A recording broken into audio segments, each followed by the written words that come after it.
once again, good morning po sa ating lahat and welcome to our day 2 of our webinar series with the theme Unstressing Communities Amidst Pandemics, Options for Health and Environment.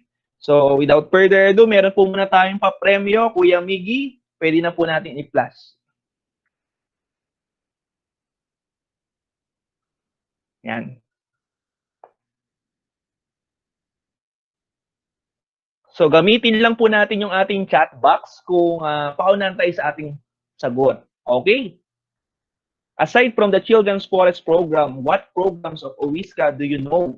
Pwede po ba nating i-type ang ating mga sagot sa ating chat box?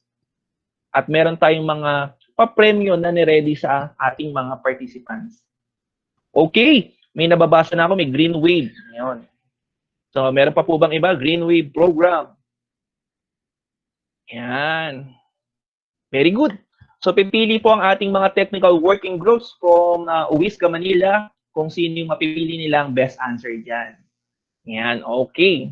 So, worldwide. Sige po, ito hindi kasama sa tanong. Worldwide, kailan po natin ginagawa ang Green Wave?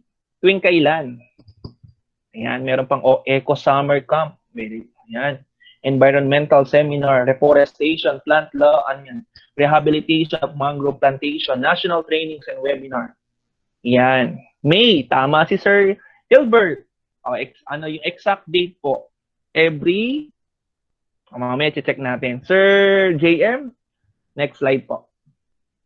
Pipili tayo ng mga sagot. Yan, may nakita na akong tama. Yan. Wow. Aside from the Philippines and Japan, give at least 3 countries where OISCA projects are being implemented. Bukod po sa Japan, bukod sa Pilipinas, magbibigay pa po kayo ng mga bansa na nag-i-implement po ng mga proyekto ng OISCA. Sige nga po, paunahan tayo. Yan. OISCA advocates Earth Ethics. Sabi ni Ma'am Irene, Africa, Thailand, India, Fiji, ang gagaling. So meron pa po ba? Sir Joel, Indonesia, Malaysia, Thailand. Papua New Guinea, Myanmar, Indonesia, Cambodia, Thailand. Indonesia, Malaysia, Thailand. Fiji, Thailand, India, Indonesia. Yan, ang gagaling ng ating mga kasama. Next slide po, Kuya JM.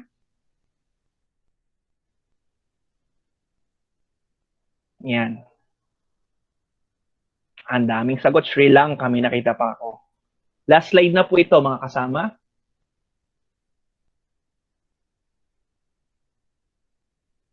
Yan, USA, Cambodia, Thailand. Yan. Yung iba common, yung mga iba parehas lang mga sagot nila. In partnership with OISCA, what are the projects that you have implemented in your schools?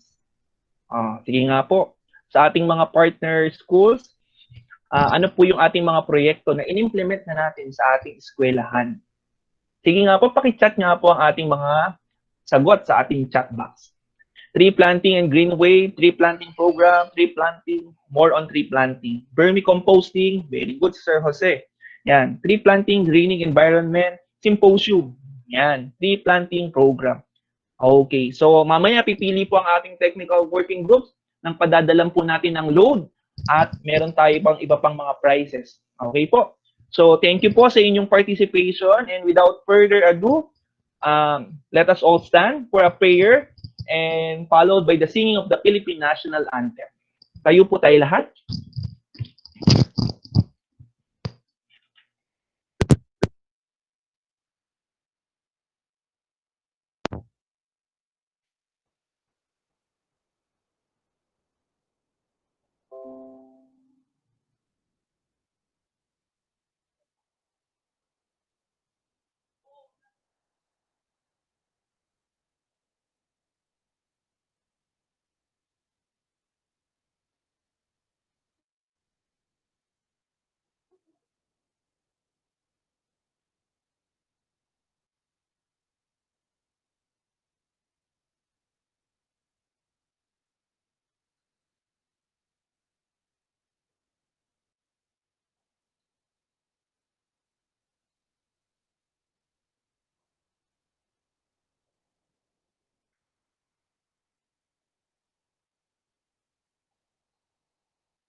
Kuya JM, no audio daw po.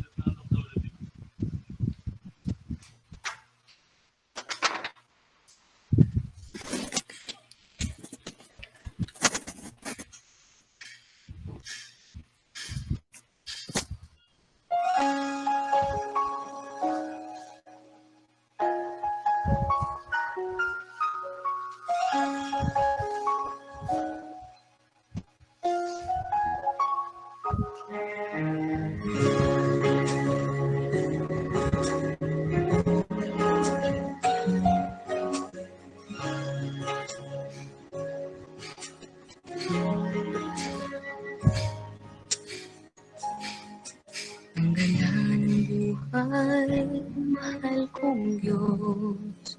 Sana papuri sa'yo'y tunay na malubos. Nais kong mabuhay sa mundong ika'y ganda, na dinadakila'y pangalan mo tuwing na ikaw na ang bahala sa amin naman. At sa mga araw na darating pa, dalangin namin ay pagpalain mo sana.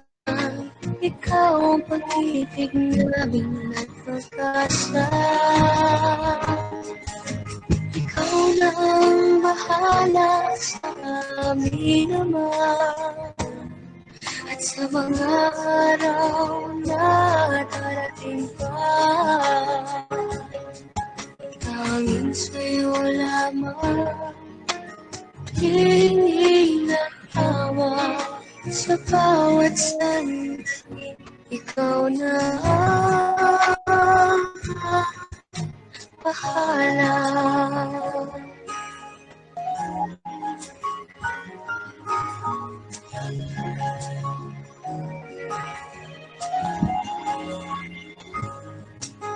Makulay ang buhay, mahal kong Diyos.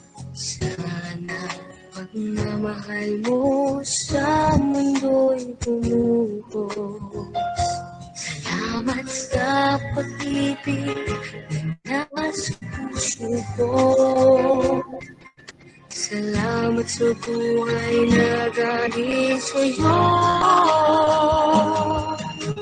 Ikaw na ang bahala sa amin naman. At sa mga araw na darating pa, dalangin namin ay pagpalain sana. Ikaw ang pag-ibig namin at pag-asa. Ikaw na ang bahala sa amin naman. At sa mga araw na darating pa, tanging sa'yo lamang hihingi ng awa.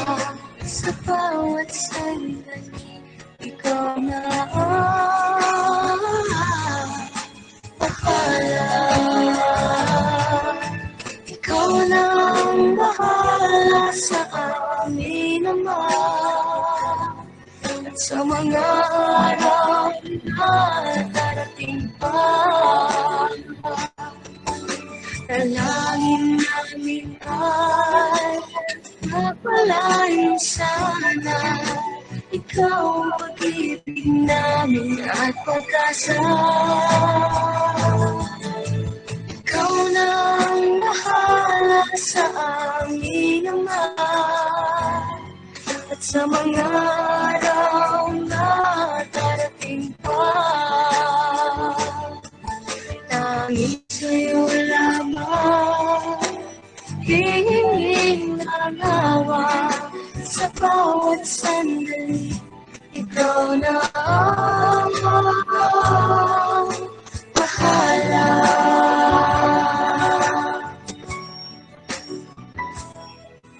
Sa bawat sandali, ikaw na ang bahala.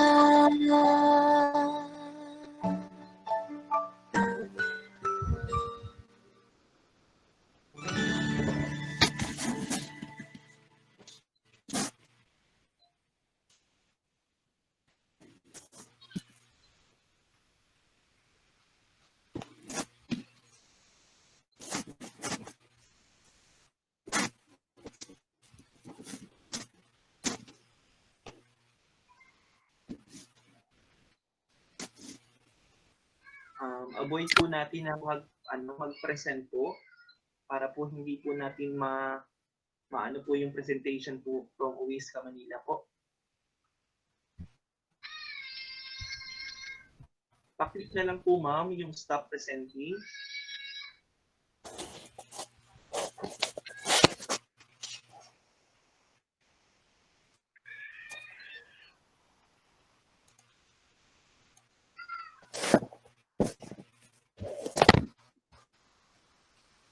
Ma'am Sir Abilino Losada, pa-click na lang po yung stop presenting po.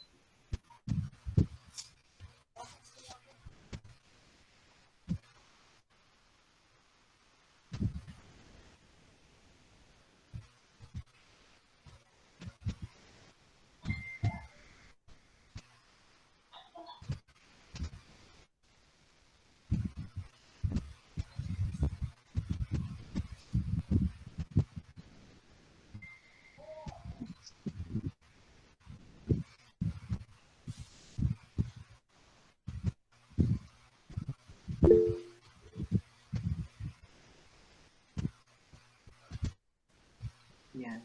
Okay po. Kay JM.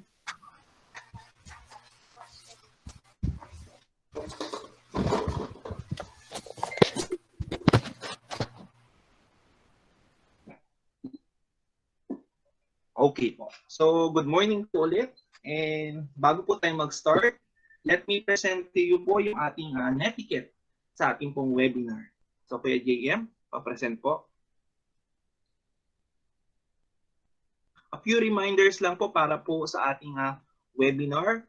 Araw-araw po natin itong ipa-flash para reminder po sa lahat ng participants para maging maayos po yung ating flow ng ating webinar series. So, una po, avoid din po natin yung pag-record, avoid din po natin yung pag-present para po hindi madidistract po yung nagpe-present po ng ating mga PowerPoint.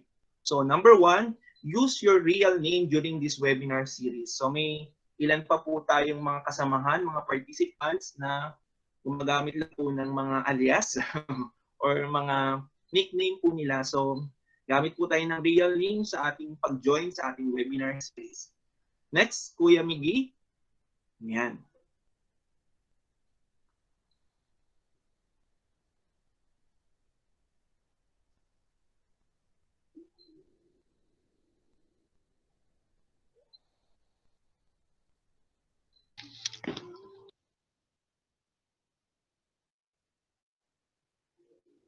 Keep your comments helpful and considerate to the speaker, moderators, and to your fellow participants. So mga kasama, kung wala po tayong question pa po, wag po muna tayong mag-chat sa ating chat box para po hindi po ma-distract yung ating speaker and ating moderator po. Pero later po, during the discussion of our speaker, kung meron po tayong mga katanungan, pwede po natin gamitin yung chat box para po ilagay po natin yung tanong and mamaya i-review po namin ni Kuya Mickey yung mga katanungan nyo po para po i-address po natin o ibabato po natin sa ating speaker. Next po, Kuya Miggy.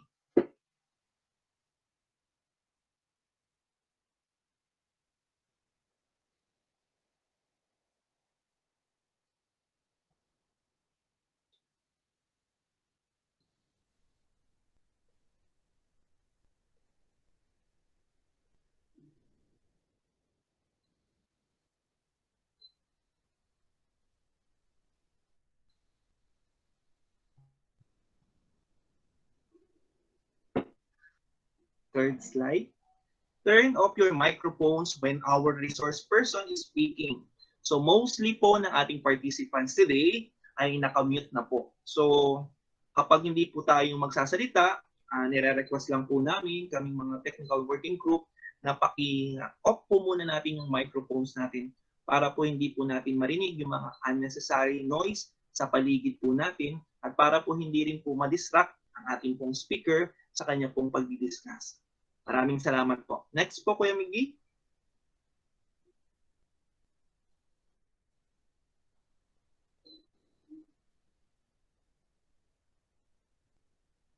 Yan.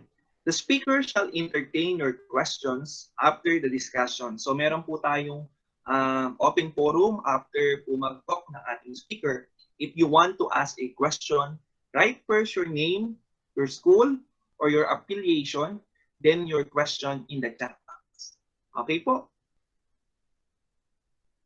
Ulitin po namin nire-remind po natin ang lahat po ng ating participants na avoid po natin ang pagre-record. Ang official lang po na magre-record ng ating pong webinar ay ang ating Manila office po. Yan. And lastly, please do not forget to answer our evaluation form after the webinar.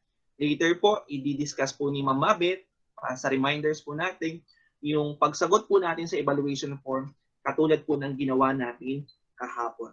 So yan po ang ating netiquette sa ating webinar series. Maraming salamat po. And without further ado, it is my honor and pleasure to introduce our guest speaker this morning. A professional social worker who works in the field of disaster and emergency response, specifically on mental health and psychosocial support sector. He takes the lead in psychosocial support response management, programming, and training. An advocate of mental health and promotion of well-being and humanitarian workers. Ladies and gentlemen, let us welcome our guest speaker this morning who will share with us about mental health and psychosocial support, Mr. Prednison S. Morales from Philippine National Red Cross Headquarters. Let's give him a virtual clap. Maraming salamat po sa ating lahat. Kinagagalak ko po na makasama po kayo ngayon sa ating webinar at magpapakilala po ako sa inyo. Ako po si Prednison Morales. Pwede niyo po akong tawaging Pred. Ako po ay nagtatrabaho dito sa Philippine Red Cross.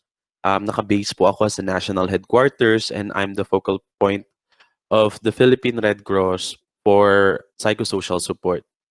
And nakita ko po at narinig ko po tayo sa iba't ibang lugar mula Luzon, Visayas, Mindanao. Binabati ko po kayo ng isang magandang araw. Sana babatiin ko kayo sa inyong mga lengguwahe kaso po medyo matatagalan na po tayo, no?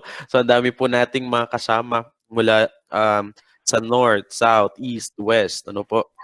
And gusto ko lang din pong banggitin, ako po ay from Nueva Ecija. Yan.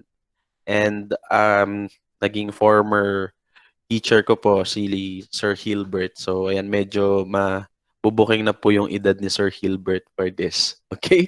So yun po, ang ating topic for this morning is all about mental health and psychosocial support. And personally, in my perspective, hindi pa namin gaanong nakikita kung ano yung possible na connection ng mental health and psychosocial support when it comes to environmental protection. No? Maybe magkaisa ho tayo doon po sa pag-foster ng community resiliency. No? Kumbaga sa mga ginagawa po na efforts ng OISCA na ganda or laganap ng pangangalaga sa ating mga kalikasan, sa ating mga kagubatan, na siyang tumutulong para sa mga communities natin na maiwasan yung mga iba't ibang mga disaster or iba't ibang catastrophe na dulot ng mga bagyo or iba pang mga disaster, no? Sa amin naman po ay yung personal resilience o yung kakayahan ng bawat isa na kapag tayo ay nakaranas ng isang pagsubok or problema ay meron hong pagkaya or kinakaya po ng bawat isa ito. Okay? And also, dahil I learned that majority of our participants are teachers, no? Magpo-focus po tayo doon sa impact po ng COVID-19 sa education. I think it's important to talk about this. No? Ano po ang impact ng COVID-19 sa education po natin ngayon? And then of course, paano natin gagawin yung tinatawag na psychological first aid? So I'm hoping na for 1.5 hours ay matapos po natin ito. Pero kung medyo magkakaroon ho tayo ng extension na kaunting oras, pagpasensyahan nyo na po, especially on my end, kasi I really want to deliver our topic ng maayos at sana po ay magkaroon po tayo ng matututunan para po dito. If you have questions po, pwede naman po ilagay na po natin dyan sa ating chat box kasi baka malimutan po ninyo. And later on, pipili lang po siguro tayo ng mga 3 to 5 questions. Maaring tulungan po ako nila Sir Mark or the technical working group to capture yung mga important na questions na kailangan po nating masagot at the end of this webinar. Okay? So naririnig niyo po ba ako na maayos? Okay, ayan, nakikita ko may mga tumatango. Okay, maraming salamat po. So, magpapatay po ako ng aking camera. Ayan. Turn off ko po ang aking camera para po mas mabilis ang ating internet. Kasi mahirap na po, baka mamaya tayo ay maputol. Magkakaroon pa kayo ng session 2.5. Magbabalik pa po tayo. So, I'm going to share my screen. Ayan. I-share ko po. Meron tayong dalawang presentation. The first will be about mental health and psychosocial support. I think it's important for us to get to know the basic. Ano ba yung mental health and psychosocial support? And then the second is, ano yung psychological first aid? At paano natin ito gagawin? Okay? So, sige po. I-share ko na po. So, nagkakaroon ako ng problema. Hindi lumalabas ang window. Sige, sige. Saglit lang po ha. Medyo mabilis po ako or meron po akong na-miss dahil nga rin baka nakakaranas tayo ng slow internet connection, no? Sabihan niyo lang din po ako. And I'm using only one screen kaya hindi ako makakapag-multitask. Alright. So our first topic is all about mental health and psychosocial support. And we want to discuss this very briefly for us to get to know what about MHPSS.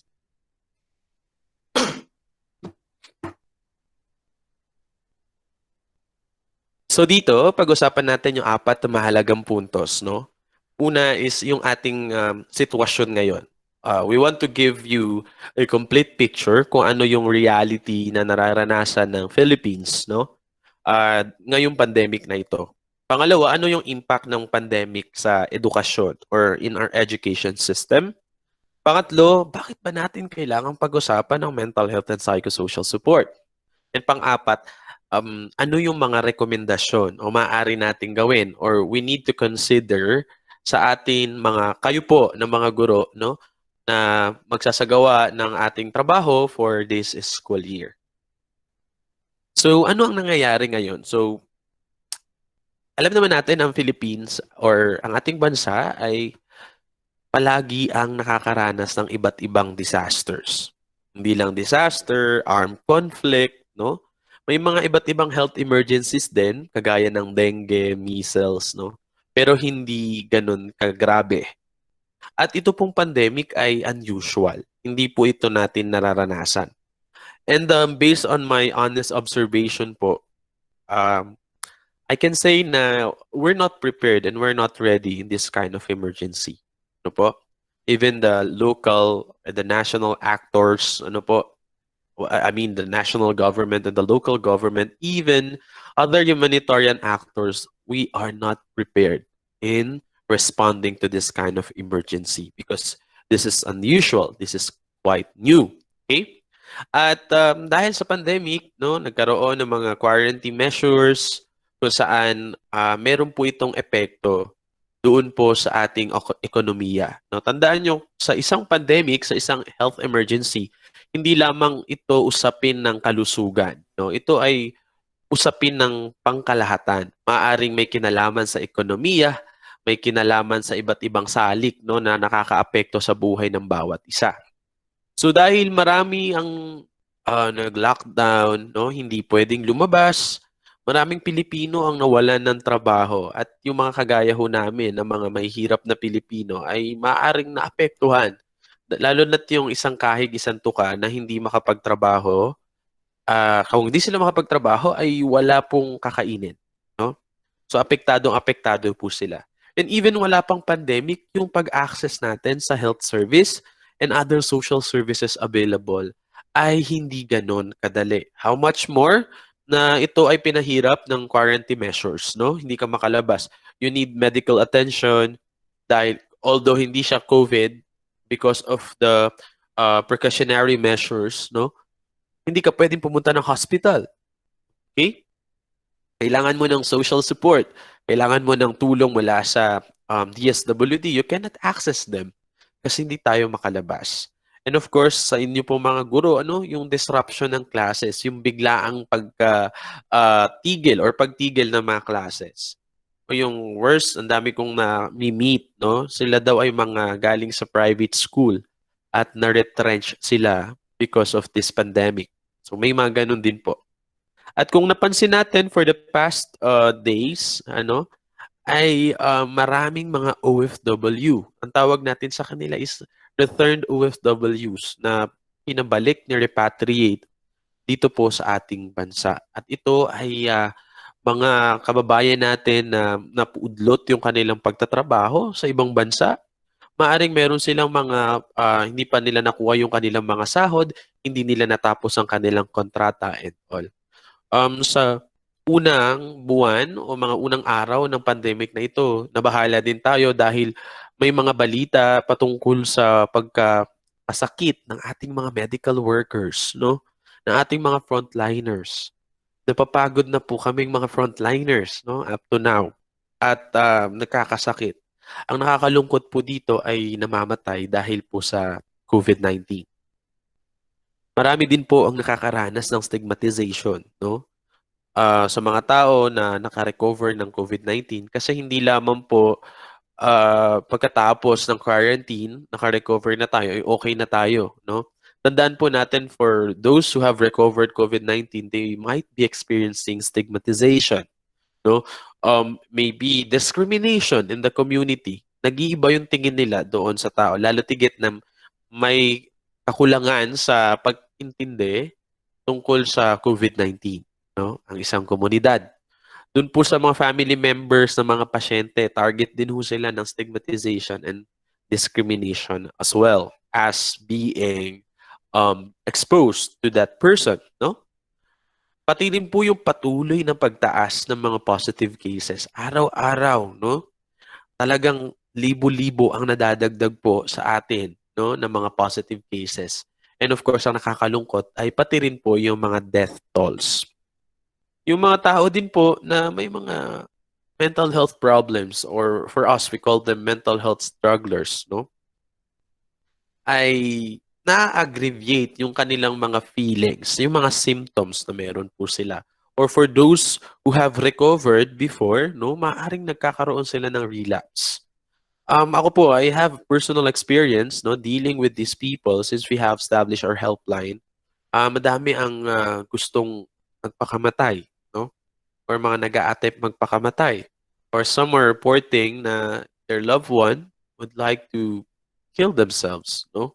So madami po yan, tumataas po. And right now, I'm conducting a national surveillance of suicide cases in the country at nakakalungkot po that day by day tumadagdag or tumataas yung mga kaso ng mga nagpapakamatay. At ang nakakalungkot po dito ay sila ay nasa edad na 14 hanggang 25. Ano po? So dumadami. Based on our records, no, dito sa ginagawa kong data, karamihan po sa kanila ay matatagpuan sa Northern Luzon. No? Madami po sa ating cases po.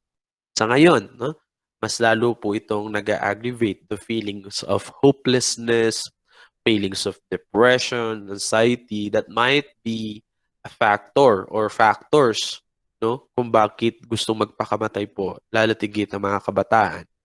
And then because of the lockdown, no, maaaring tumaas yung risk natin or magkaroon ng higher risk for sexual and gender-based violence, especially for women and children. But I'm not discounting the fact na even men and boys, no, might experience this. Okay, any kind of violence. It could be sexual, it could be physical, no, anything. Dahil napipilitan na magsama-sama sa isang bahay, yung isang pamilya. Ano po? So, hindi rin natin ito maikakaila na may mga cases po tayong ganito. Naririnig niyo po ba ako? Maayos po ba ang connection? Pwede po bang mag-manifest sa Sir Mark kung okay? Yes, yes sir. Okay po. Okay. Loud and clear po. Thank you very much. Tandaan po natin na even wala pa ang pandemic, no, ang buong mundo po ay meron ng malaking challenge, no, pagdating sa education. And according to the research or literature na pinublish ng World Health Organization, no, mayroon pong 250 million ang out-of-school youth. Ano po? So even before, napakadami na ng mga batang hindi nag-aaral o hindi nakakapag-aral.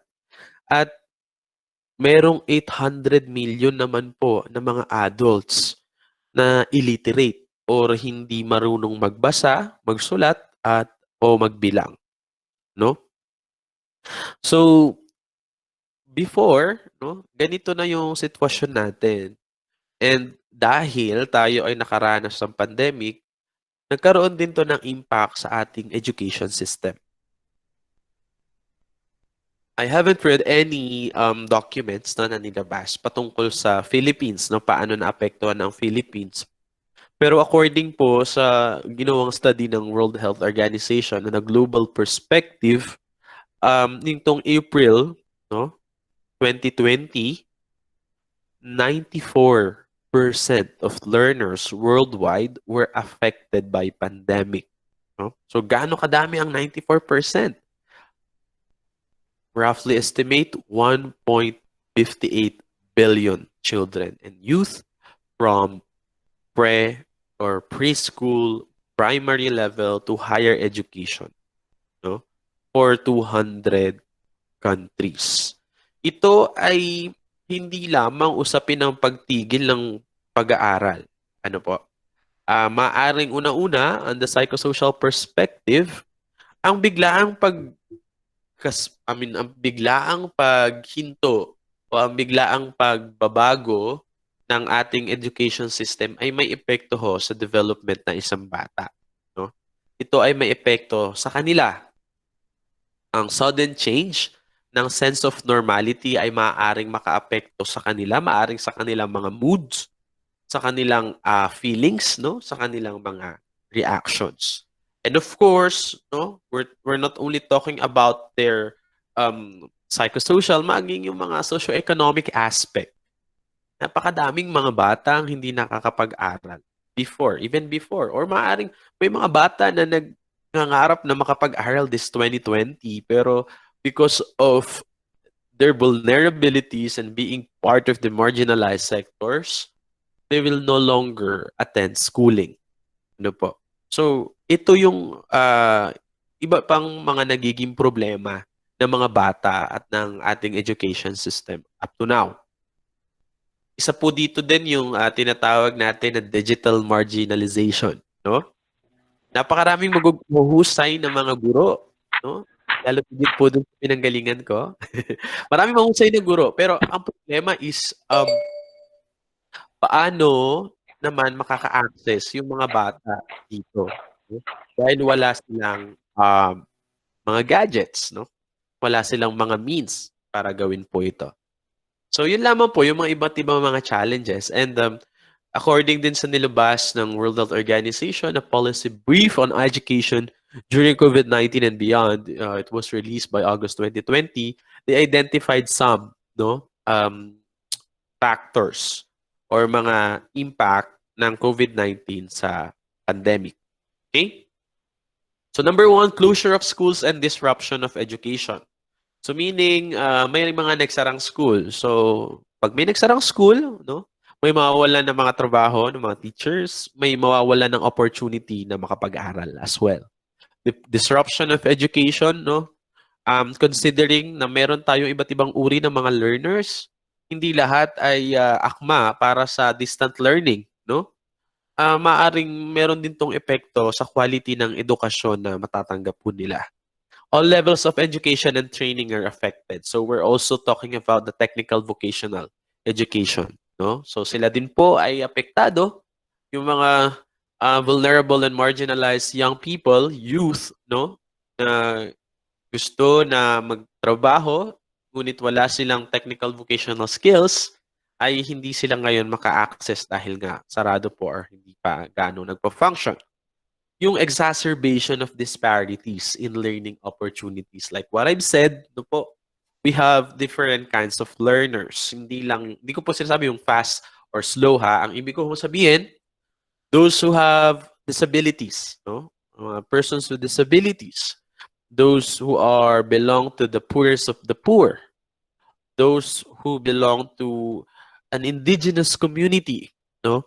So mas nagiging mahirap sa kanila yung pag-achieve or pag-access po ng learning opportunity. So mas dumadami ang kanilang barriers because of some restrictions brought by COVID-19 pandemic. And then of course, anticipation of increased number of dropouts. So I don't know how are we going to sustain yung ganitong uri ng setup, no, sa pagtuturo. Paano natin ma-maintain na yung ating mga enrollees ay makatapos sila hanggang sa susunod na mga taon. So these are some sad findings, no, na nakita dahil po doon sa nangyari sa ating pandemic. Okay? Now, why do we need to talk about this? Bakit natin kailangang pag-usapan? But before that, I want you to give some information about mental health and psychosocial support. No? So makita nyo dyan sa screen, meron tayong definition ng mental health, health, and psychosocial support. Unahin muna natin yung health. No? Pag dinidefine po ang health, lalo tigit ng World Health Organization, sinasabi ho nila na it is a complete state of physical, mental, and social well-being and not merely the absence of disease or infirmity. Before, no, we thought na kapag ikaw ay may magandang katawan or pangangatawan, ikaw ay may makinis na balat, no, hindi ka nagkakasakit, ikaw ay healthy. But the World Health Organization mentioned or defined it na ito ay kompletong aspeto. We're not only talking about physical aspect. We have mental and social well-being. Mental is the way we feel, no, the way we rationalize or the way we react sa kahit anumang nangyayari sa atin, no? So we need to ensure na ito ay okay din para masabi natin healthy po tayo. And of course, social well-being. Tayo ay may kakayahan o kaya pa rin ho natin na makisalamuha, makipagkapwa-tao, no? At kung ito po ay may magandang estado, we are considered as healthy individual. Ano naman po ang mental health, no? Pag sinabing mental health, it is a state of well-being in which an individual realizes his or her own abilities, can cope with the normal stresses of life, can work productively, and is able to contribute to his or her community. Napakadaming tao ang may misconception about mental health. They thought that mental health is all about mental illnesses, no? Dahil yun ang unang pumapasok sa ating isipan tungkol sa mga sakit sa pag-iisip.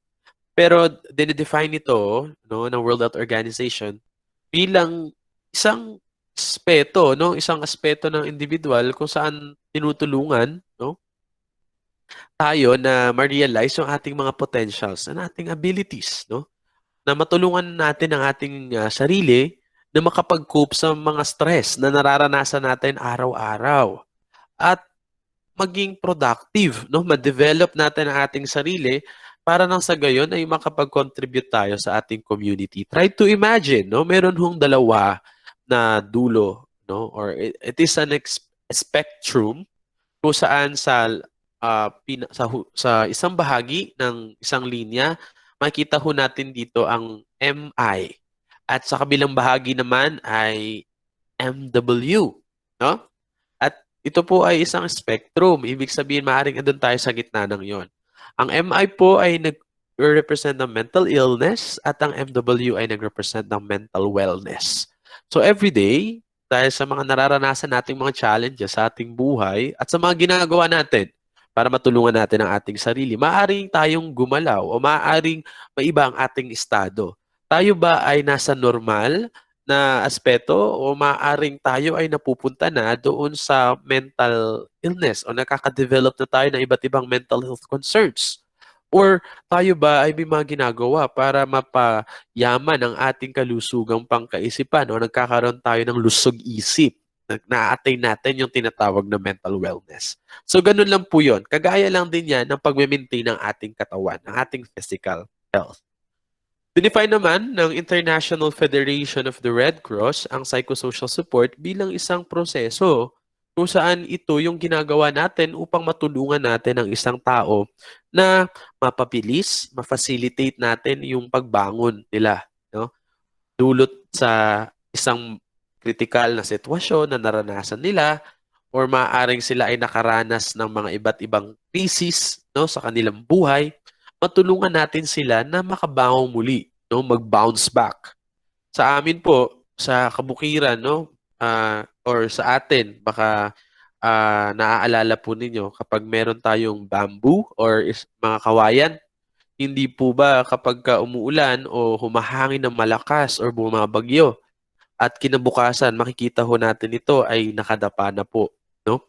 Pero as time goes by, no, napapansin natin araw-araw parang tumatayo siyang muli, no?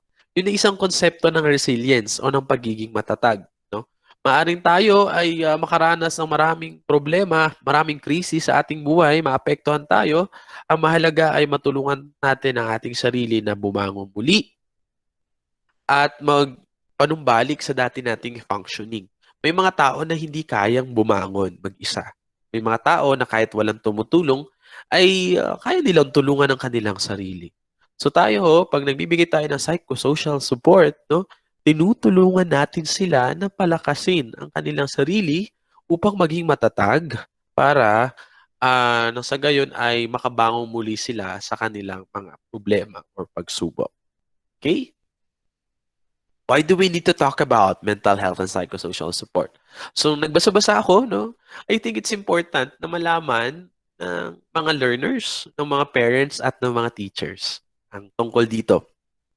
Una-una, para sa mga learners, no, matulungan nila ang kanilang mga sarili, ang mga bata ay malaman ano yung mga iba't ibang mga strategies na pwede nilang gamitin or gawin para makapag-cope sila sa stress na dala ng pandemic na ito. Ako ho ay naging estudyante rin at alam ko na sobrang stressful ng pag-aaral. Ano po? How much more ngayon na may pandemic, no? Na andun sila sa isang inconvenient na posisyon, no? Maaring may kakulangan, maaring may barrier, maaring may mga iba't ibang factors sa bahay, no? Ako I experienced to facilitate a psychosocial activity sa isang grade 4 to grade 5 na klase, ano po? At doon nagugulat ako kasi naririnig ko na may sinisigawan na bata, minumura na bata ng kanilang mga magulang, ano? At mga bata na nagsasalita ng mga hindi maganda kasi maririnig natin pag hindi natin minumute ang mga microphone. So, imagine na andun ang isang bata, ang isang learner sa ganong sitwasyon, no? So, medyo mahirap, mas mataas ang stress level nila. So, it is important for them to get to know different strategies to manage their stress. Okay? At maituro sa kanila po iyon. Nang hindi ho sila makadevelop ng iba't ibang mga mental health concerns. Okay? Pag sinabing mental health concern, hindi po ito patungkol sa sakit lang, ha? Maaaring ito yung mga simptomas o mga nararanasan natin dulot ng isang problema. Okay? Mahalaga din na malaman nito ng mga parents, no? I'm very much aware dun sa DepEd memorandum. I don't know. Sorry, it's not DepEd memorandum. It's admin order yata po ata. Or DepEd AO number 0007 na sinasabi na we need to conduct psychosocial support or psychological first aid to the learners, and of course for the teachers to attend some psychosocial support activities as well. So, nawawala doon yung parent, no? Lalo na sa mga bata, mahalaga po ang role ng parents. Tandaan po natin na ang healthy na parent ay mayroong healthy na mga anak o healthy na anak.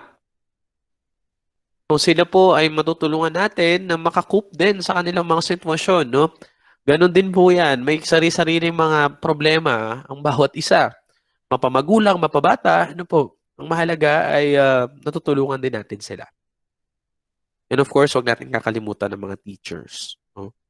We need to ensure the well-being of the teachers in order to provide substantial support for their learners.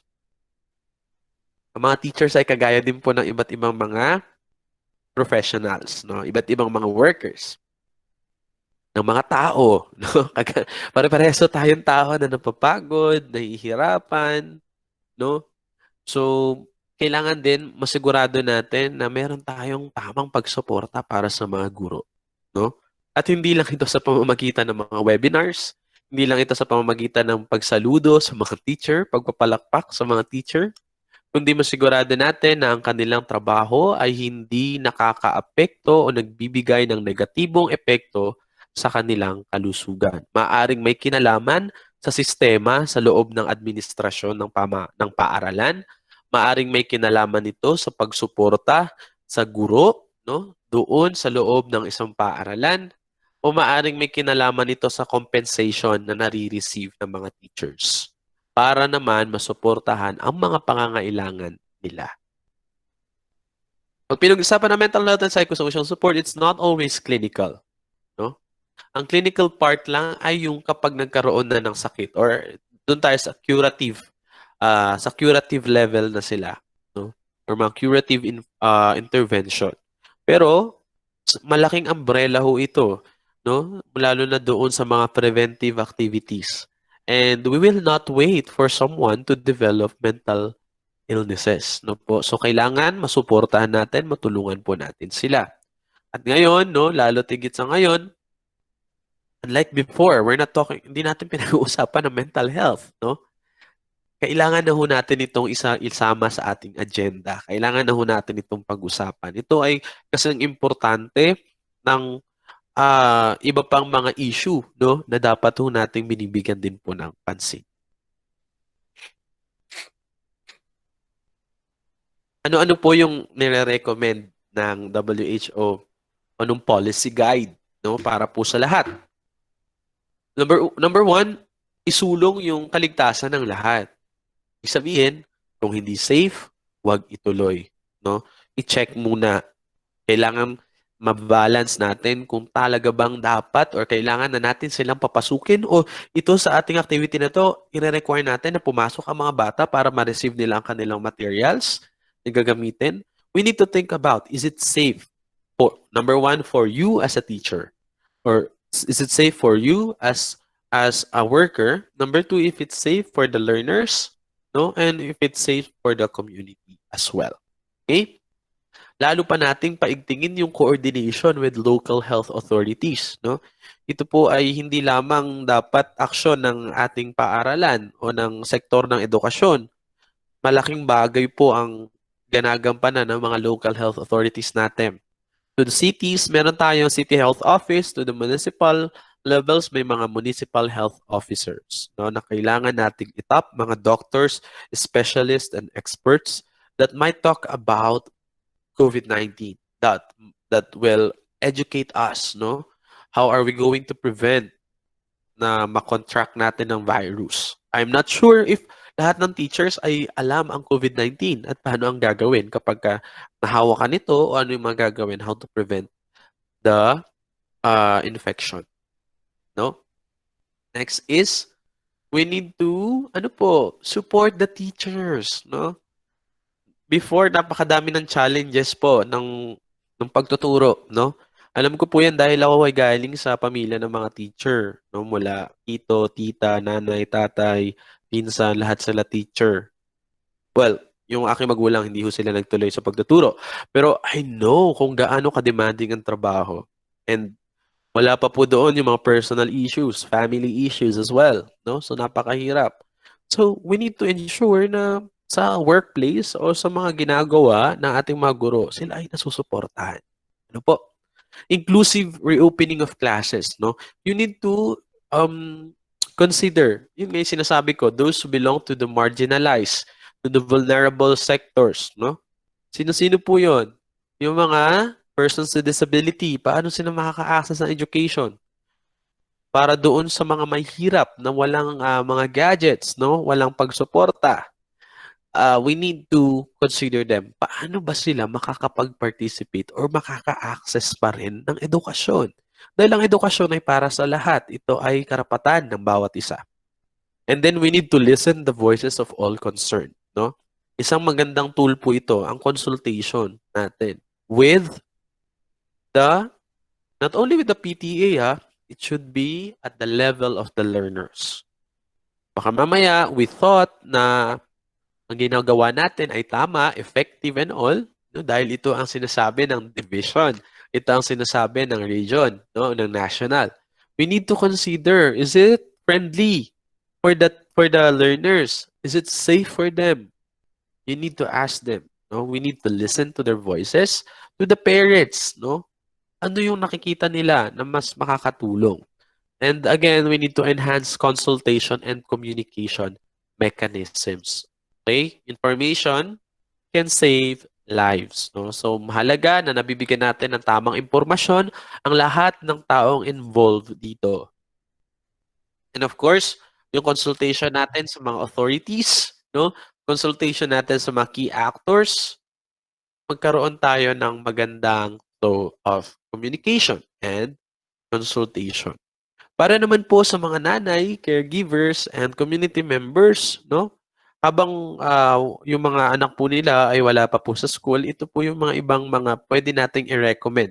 Number one, yung pagmamonitor ng kalusugan ng mga bata, no? We need to keep them home from school if they are ill. Kung hindi sila maayos ang pakiramdam o meron silang mga simptomas, no? Na dapat alam po natin yon, no? To get to know all the symptoms of COVID. Kailangan wag na po natin silang papasukin. Pangalawa, teach and model good hygiene practices for your children. This include washing of hands properly and practice of cough etiquette. We need to encourage our children to ask questions and express their feelings with you. Prevent stigma by using facts and reminding students to be considerate of one another. And coordinate with the schools to receive information and ask how you can support school safety efforts. No? So yan po yung patungkol sa mental health and psychosocial support. I hope na naintindihan po natin doon. Okay, so kung may questions po kayo, ilagay lang po natin dito sa ating chat box. Okay? So dadako na po tayo doon sa aking main dish, sa aking talagang expertise, which is psychological first aid. No? I'm going to make this very quick para po makaabot po tayo sa target po natin na oras. But I hope nag-enjoy po kayo sa ating discussion and you find it interesting for everyone. No? Okay. Yan. Okay. So, ang topic po natin susunod ay about psychological first aid. I don't know kung meron na ho sa inyo naka-attend ng training na ito. The DepEd offer also yung same. I mean, PFA, pero iba po sila. No, activity-based. Alam ko meron din sila module. It's under the Katatagan program. But what I'm going to share with you is the PFA of the Red Cross and Red Crescent movement. No? It was made by the Psychosocial Center of the IFRC, and it was contextualized under the COVID-19 outbreak response. If you want to learn more about this, you can search the net. No? Ang dami pong material about psychosocial support and psychological first aid. At yung mga babanggitin po natin at pag-uusapan natin for this morning ay nakaangkla or nakabatay sa mga policy and guidelines, no, na sinet ng mga IASI, no, ng Interagency Standing Committee on Mental Health and Psychosocial Support. Ito po yung ginagamit ng lahat ng mga humanitarian actors. So in the normal setting or in the usual setting, ang training po ng PFA umaabot ng 3 araw. But for this, I just want you to give more information or basic information about PFA. So ano ang PFA? Ma-introduce ko sa inyo at ano po yung mga skills na dapat po nating malaman para po tayo ay makapagsagawa ng PFA. No? Yan. So para magkaroon naman tayo ng counting icebreaker, sa loob po ng 2 or 3 minuto, nais ko sana malaman ang inyong mga thoughts patungkol po dito. No? Kung tatanungin ko po kayo sa inyo pong sariling pananaw, ano ho ang psychological first aid? Or maaring kompletuhin nyo ang sentence na nandito. No? Psychological first aid is? Sige po, 3 minuto para po i-type ang ating mga sagot. At babasahin ko po dito sa ating chat box.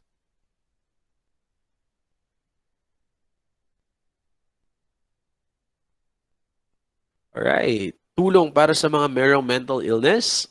Okay, according to Mr. Kenneth Villegas, according to Miss Evangeline Taa, get very weak sing. Okay, sorry. Okay, it's okay, Miss Evangeline. I hope na makahanap po tayo ng magandang signal. According to Sam DG, knowing how to deal with stress. Okay? Next. To reduce stress. Ayan, according to Miss Marian Dayaw.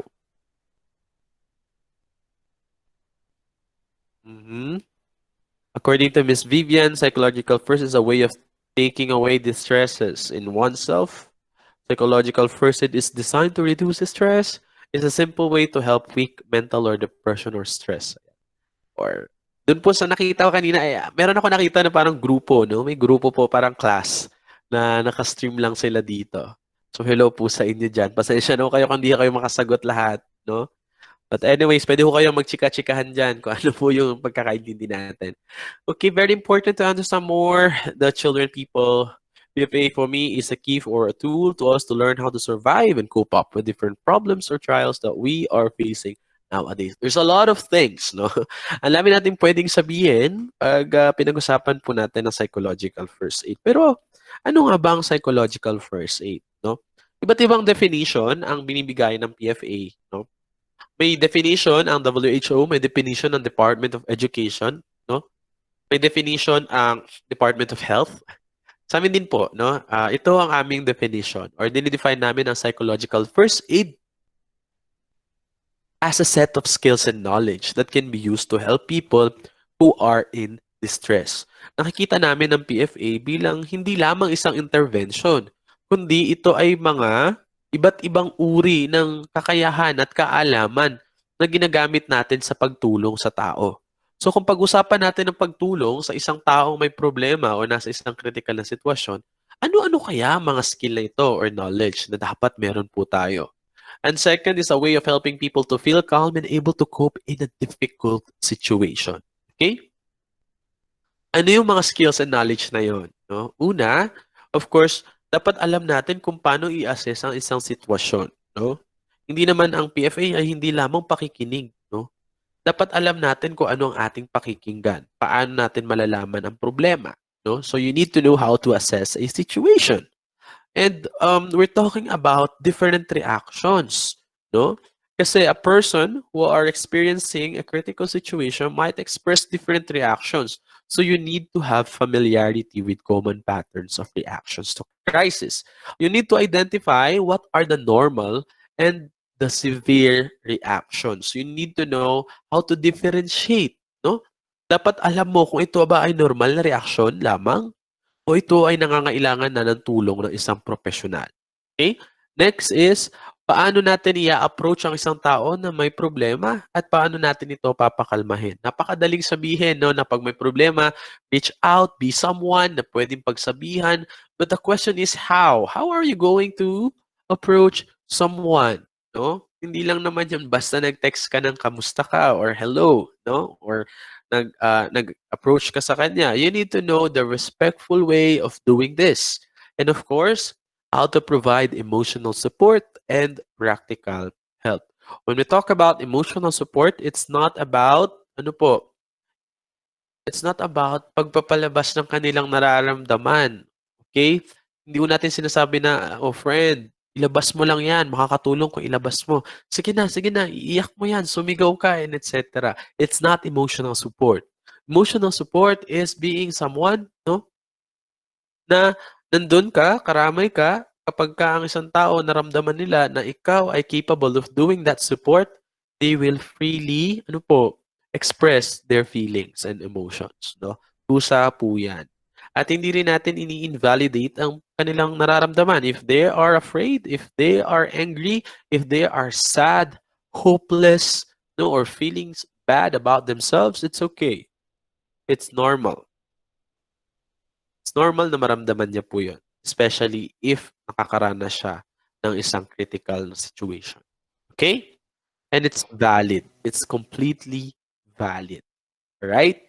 And then next is practical help. When we talk about practical help, we're talking about practical support.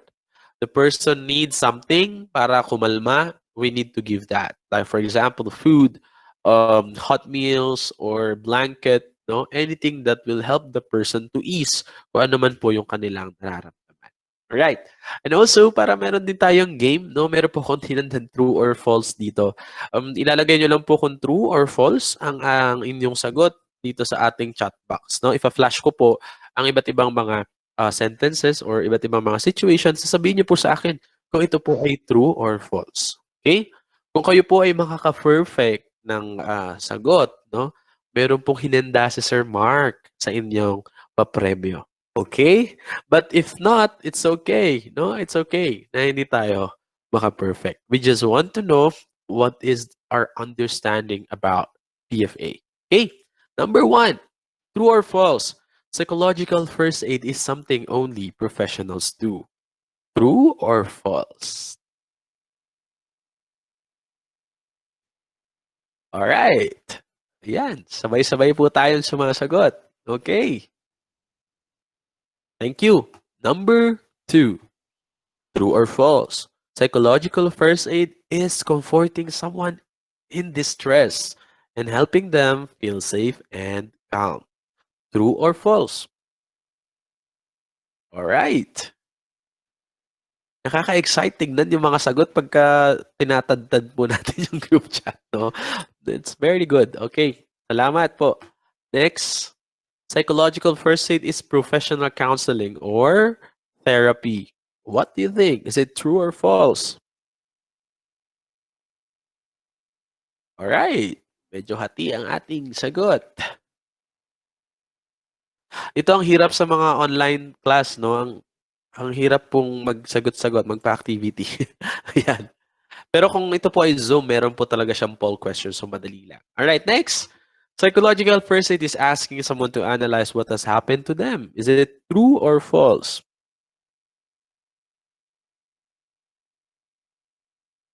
Alright. Next. True or false? Psychological first aid is helping to address immediate basic needs. Is it true or false? Okay. Medyo hati ang ating mga sagot. Next. Psychological first aid is pressing someone for details on what happened. True or false?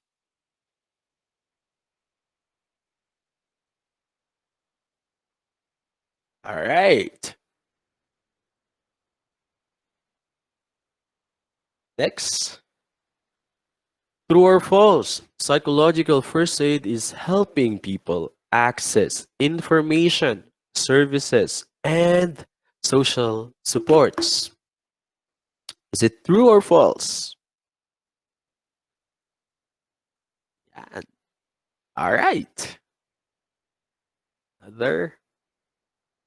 Yan. Lastly, psychological first aid is assessing needs and concerns. Is it true or false? Alright. So, tandaan po natin ang ating mga sinagot ha. So, dito po natin malalaman kung tama ba ang ating perspektiba patungkol sa psychological first aid. Okay? Ang psychological first aid po ay maaring ilarawan, no, bilang pag-comfort, no, sa isang taong merong problema or nasa isang stressful situation. Mga bata. Pagtulong na maramdaman nila o maranasan nila yung pagiging ligtas at maging kalmado. Okay? Next, again, assessing needs and concern, no? Kapag inaalam natin ang ating ang kanilang mga problema at kanilang mga pangangailangan, ito rin ay nagpapakita na tayo nagbibigay ng PFA. Protecting people from further harm, providing emotional support, helping to address immediate basic needs such as food, water, a blanket, or a temporary place to stay. Bakit kasama yan? Ang usapan lang natin, psychological first aid, no? Tandaan po natin na ang pagbibigay ng pagsuporta o pagbibigay ng psychological first aid ay hindi lang puro words of encouragement, okay? Hindi lang puro pakikinig. Meron ho silang problema at ang problema na ito ay dulot ng isang kakulangan, okay?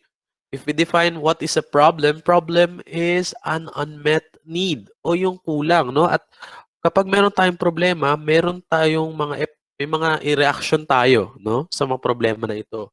So ano ang best way para matanggal natin yung stress nila, no? Tanggalin natin ang problema. At ang pagbibigay ng basic need, no? O pagtulong sa kanila na maging komportable at kalmado ay makakatulong para makapag-isip sila ng mga possible ways para matulungan ang kanilang sarili. And of course, sabi ko nga, information saves lives, no? So, kailangan nating ipalaganap yung tamang impormasyon, no? Bigyan sila ng impormasyon kung paano sila magiging ligtas, sa sila makakuha ng pagsuporta, ano mga serbisyo at mga social support ang maaari nilang ma-avail. Okay? Ano naman ang mga misconception ng PFA? Akala po nila ang PFA ay tanging mga professional lamang ang gumagawa po nito. Believe me po, no, I've been to different communities, far-flung communities, no? Talaga, yung mga lugar po na mga nabanggit po ninyo, lahat po yan ay napuntahan ko na po. At iba pang parte ng Pilipinas. And we invest a lot of resources sa pagtitrain po namin. Would you believe na even yung mga tao sa mga communities na ito, no, mga women sa community ay trained on psychological first aid, no? Kahit hindi mga nakapag-aral. Ang mahalaga po ay meron silang training at meron sa kanilang nag-guide na isang professional. So kahit sino, kahit bata po ay kayang pag-aralan ng PFA. At hindi po ito counseling or therapy. Isa po ito sa malaking usapin. Ano po? Pagdating po sa mga mental health services, mainam na malinaw ho ang ating ginagawa. Dahil if we talk about counseling, if we talk about therapy, no, it is a clinical intervention. And these clinical interventions must be administered by a clinician. It means you need to be a doctor or you need to be a particular professional individual para gawin po ito. Teachers cannot do counseling. Otherwise, they are certified. They are registered guidance counselors. Okay? Kami din po mga social workers. What we can do is social work counseling or lay counseling, but not professional counseling. And PFA is not counseling as well. We don't encourage detailed discussion of the event that has caused the distress. Hindi mo natin sinasabi na, sige na, ikwento mo sa akin, ano ba ang problema? Ano ba ang nangyari? Bakit ka ba nagkakaganyan? Hindi rin natin tinatanong sila na sa tingin mo, bakit ito nangyari sa'yo? No? At hindi rin natin sila pinipilit na ibigay lahat ng impormasyon na kailangan po natin para maintindihan natin ang kanilang problema. At hindi rin natin sila pinipressure na magsalita, share ang kanilang feelings and reaction. Yung mga nabanggit ko po na ito, sunod-sunod na ito, ay may kinalaman sa isang intervention na tinatawag nating stress debriefing. According to the American Association of Psychologists or Psychologists Association of USA, parang ganun po ata. I'm not sure about the name ng kanilang grupo. No? They have study na they found out ng stress debriefing ay hindi na dapat ginagawa dahil it is proven na counterproductive po ito sa healing na tinatawag. No? Dahil dito, no, para nating binubuksan o pinapara-experience natin sa isang tao yung nangyari sa kanila, and then hindi natin sila mamamanage at iiwanan natin silang ganoon. No? Maaaring ito ay magdulot pa ng further damage sa kanyang feelings and reactions, or maaaring hindi ito makatulong sa kanya. Okay? For us, ang concern natin sa pagbibigay ng psychological first aid is the here and now situation. What is happening right now? What are the needs and concerns? What are the reactions, no, na pinapakita ng isang tao? At ano yung gagawin natin para po doon? And that is psychological first aid. No? I hope may mga naka-perfect po sa inyo. But kung wala po, it's okay. No? Hindi naman po ito sukatan ng ating kaalaman no, pagdating po sa ating mga ginagawang mga trabaho. Kailan natin ginagawa o kailan makakatulong ang PFA? Kapag meron tayong alam na may taong may problema, no? Maaari natin gamitin ang ating mga skills and knowledge. On PFA, maaaring habang nangyayari ito, pagkatapos nito, or maaaring pagkatapos ng ilang araw o ng ilang linggo, pero huwag na po pagkalipas ng ilang buwan o taon. No? So tandaan niyo po na we shall not neglect different feelings and reactions sa pinapakita ko ng isang tao. Dahil maaari po itong mag-develop ng iba't ibang mga concerns or mental health concerns. It could be used sa isang emergency and non-emergency setting. Ibig sabihin, pag emergency, it requires urgent action. It has something to do with an ongoing crisis. And non-emergency po ay like day-to-day. Okay? Yung nararanasan ho natin na hindi naman siya life and death situation. And it could be about personal. No? Maring ikaw ay heartbroken, iniwan, mga ganyan. Or walang pera, aburido ka. Ayan. Sabi mga Tagalog, no? Aburido pag walang pera. So mga ganyan. It could be personal problem. Larger crisis. Ibig sabihin, ito ay nararanasan ng pangkahalatan o ng karamihan. Kagaya po ng pandemic po na ito. Tandaan po natin na hindi po lahat ng tao ay kailangan at gusto ng PFA. Ano po ang ibig sabihin nito? Una, no, maaring hindi PFA ang kailangan niya. Yan. Maaari lang po nating siguraduhin na tayo po ay naka-mute ang ating mga microphones. Ayan, maraming salamat po.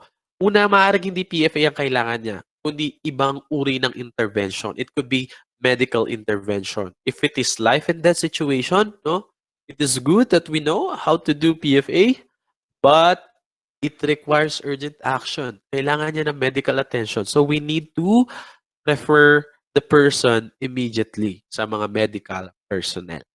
Or maybe, no, they have existing mental health condition, no? Technically, being non-medical practitioners, hindi natin ito kayang manage. Or hindi lahat ng tao ay gusto na sila ay pini-PFA. Gusto na sila kinakausap or sinusuportahan. So, maraming factors. Especially if the person is grieving. No? Tandaan natin na grieving is a normal, painful process na nararanasan po ng isang taong nakaranas ng pagkawala. Pagkawala ng mahal sa buhay, pagkawala ng opportunity, pagkawala ng dignidad, anything na nawala ho sa kanya. The person normally undergoes sa tinatawag nating grieving process. No? And sometimes they are afraid to share. They don't want to share their feelings, no? Their stories. They might not be ready as well, no? Dahil nga mahirap din mag-share lalo na if it is very much critical, no? Kapag nangyari ho sa kanila po ito. So we need to be respectful, no? Okay lang ho, o tanggapin natin na ganun, no? Maaring ang tao ay hindi pa handa na mag-share po ng kanilang problema. And it's okay. We just inform the person that we are capable of help. Like for example, okay, naintindihan ko kung sa ngayon ay ayaw mo makipag-usap sa akin. Pero kung sa tingin mo ay kailangan mo ng kausap, kailangan ng tao na tutulong sa'yo, huwag kang mag-atubiling tumawag sa akin. Ito yung number ko. At tignan natin kung paano natin matutulungan yung sitwasyon. Okay? So that's being respectful. So bigyan ko lang ho kayo ng quick update no about the COVID-19 pandemic in the country as of now, no? Meron ho tayong 62,655 total active cases. That's more than 50,000. So madami. We're talking about 62,655 active cases. So these are people who are in isolation, might be in a hospital, might be in a quarantine facility, or doing self-isolation as well. This information was released by Department of Health, no, under the case bulletin number 171, released yesterday, 4 o'clock in the afternoon. Just yesterday, nakapag-confirm po tayo o meron po tayong confirm na 3,483. At nangunguna pa rin po ang National Capital Region bilang isa sa top provinces or areas na nagkaroon po ng mga positive cases. Seconded ang Laguna and Cavite. And of course, masunod ay Rizal and Batangas. Ang disposition po o yung nature ng cases natin or active cases are mild, no? Most of them are asymptomatic. Ibig sabihin, they have the virus, pero wala silang symptoms. Okay? And since then, simula nung, I think it was March, ano po, nagkaroon tayo ng mga positive cases. Up to now, we have 224,264 cases, no, na na-receive po natin. So, bakit ko po ito sinasabi? It is not to give you bad news, no? But I want you to know, I want to draw a conclusion na we're not only talking about the numbers. These are the number of people who might be experiencing different reactions. No? Ito ay mga grupo ng mga tao na may problema. Hindi nila alam kung kailan sila gagaling. Natatakot sila baka sila ay lumala, baka sila ay mamatay. No? Iniisip nila yung kanilang pamilya, maaaring mga anak na naiwan sa bahay at yung mga pamilya nito. No? At sila ay nakakaranas ng mga iba't ibang stress. No? At tayo din na mga nakakaramdam o mga nakakakita ng mga ganitong uri ng mga impormasyon ay maaaring nababahala. No? So, meron pong epekto ang pandemic sa atin. Kailangan ho natin itong maintindihan at kailangan ho natin itong bigyan din po ng pansin. No? Nabanggit ko na ho kanina yung impact, pero I want to give importance sa mga tao na dapat nating bigyan ng pagsuporta. Number one, those infected with COVID-19 o yung mga nakakontract ng virus. Yung kanilang pamilya, na mga pamilya na na-infect, no? Yan, wait lang po. Yung mga nasa quarantine and isolation at yung mga naka-recover ng COVID-19. So there are different reactions, no, to COVID-19, but majority of us experience yung fear and anxiety. Fear, maaaring natatakot tayo about our situation, no, maaaring matakot tayo dahil baka tayo mahawa. Anxiety because we are clueless, no, we have fear to the unknown. Hindi natin alam kailan ito matatapos, kailan ako makabalik sa trabaho, kailan magiging normal lahat. So, etc. Paki-mute lang po ang ating microphones para po tayo po ay magkaroon ng smooth na discussion. No? However, meron din po tayong mga positive social impact. So, nagkaroon po ng high degree of empathy and solidarity among people. Ano? Maraming mga nagtulong-tulungan. Nakikita natin sa social media, mga artista na tulong-tulong para masuporta natin mga frontliners, mga teachers na nag-o-offer ng kanilang serbisyo para sa mga bata na walang pampaaral, mga nagtumutulong na magkaroon ng mga gadgets, no? So, yun po ang epekto rin ng pandemic. So, paano tayo makakatulong? Number one, it could be face-to-face, but we're not recommending the face-to-face interaction because as much as possible, we want to lessen the exposure to people, no? But we can do this through phone calls, video calls, or using different online platforms. When we talk about psychological first aid, Huwag natin kakalimutan ng tatlong key action principles, which is the look, listen, and link. Pag sinabi po nating link, no, it's all about observation. It's all about assessment, no? Inaalam natin ano yung mga impormasyon. Ano ba ang nangyari? At ano ang nangyayari ngayon?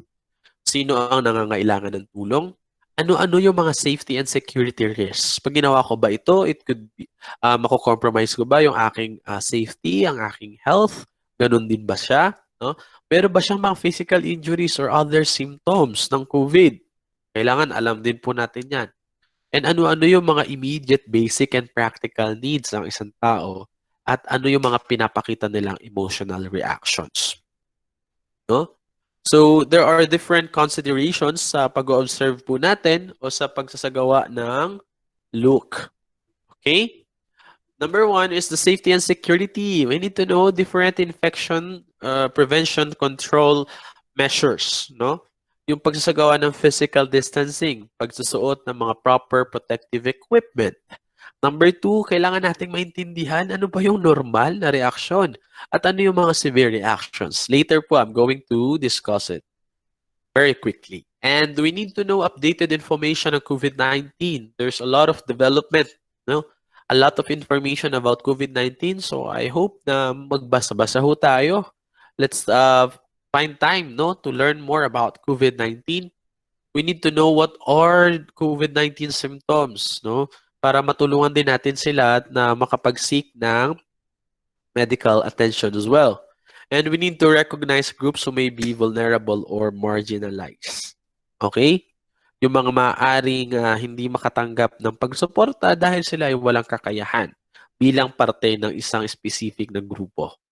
At, sorry, hindi ko po siya nabuo. Ang SGBV po ay Sexual and Gender-Based Violence and Prevention for Sexual Exploitation and Abuse.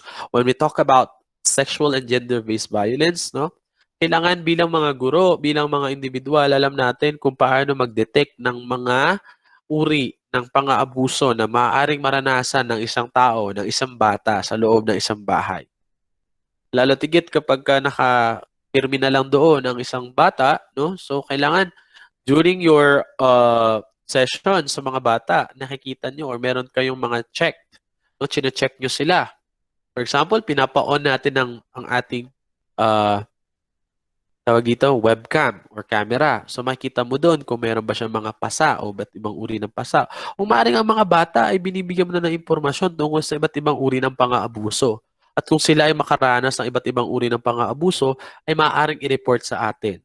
No? Bilang tayo ay mga duty bearer at ating responsibilidad din po ito. Prevention for sexual exploitation and abuse, para naman po ito sa mga kabaro ho natin, kagaya ho natin ng mga service providers na nagte-take advantage ng ating posisyon sa ating mga tinutulungan o sa ating mga bata na tinuturuan, no? Kung may alam mo kayo na kagaya ho natin, kasamahan na nagte-take advantage sa kanyang posisyon bilang isang guro para magsagawa ng iba't ibang uri ng pang-aabuso online, no? Dapat tayo rin po ay maging responsable at i-report po natin ito. Okay, so let's talk about common and severe reactions. Okay? For example po, no, I want you to write your answer sa ating chat box, no? For example po, bigla po akong nag-itcha sa inyo ng isang ahas, no? Malaking ahas sa inyong harapan at ito po ay naglanding sa inyong lap or sa inyong mga, ang tawag sa lap? O basta sa inyong harapan. Ayan. Ano po ang magiging reaction po ninyo? Pwede po bang i-type sa ating chat box? Initsahan ko ho kayo ng isang ahas sa inyong harapan. Okay. Si Kimles, sir, magugulat. Si Era, mabibigla. Ay, mabilis na. Scared, magugulat. Shock, sisigaw, tatakbo, magugulat. Shock, fear. Alright. This is a manifestation that there are people, no, with different reactions. Okay? Maaring may matatakot. Maaring may tatakbo na muna bago matakot. Okay? Merong maaring masashock, hindi makakagalaw. No, mayroong maaaring umiyaw, no? But if you see these people, no, maaring sila ay na-shock, nakatulala, no? Hindi na nagsasalita. Do you think it is normal? Any answer? Do you think it is normal? For example, no, no, yes, yes, no, yes, normal, no, yes. Okay. This is completely normal reaction. Whatever reaction na pinapakita ng isang tao at the onset, no? O dahil doon sa kanilang nakita, naranasan, naramdaman, ay normal. Kung sino man sa atin ang nakakaramdam ng takot, pangamba, pagkabahala, no? Pagkagalit, pagka-irritable, nahirapang matulog dahil sa pandemic na ito, dahil sa dami ng trabaho na meron ho kayo, ito po ay normal na mga reaction. We need to know that it is normal. Why? Para alam natin kung paano natin ito i-deal. Eh ano naman yung hindi normal na reaction? Meron ho akong i-share sa inyo na 5D. Okay, itatype ko po yun sa chat box. So dun po tayo muna mag-focus. Ano po?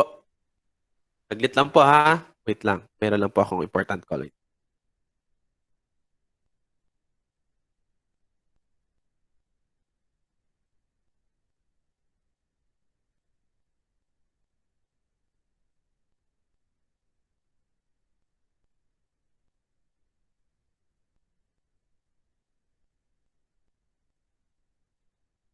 Ayan, may 5Ds po. Hindi ko nalagay sa presentation, but I think it's very important for us to know this, no?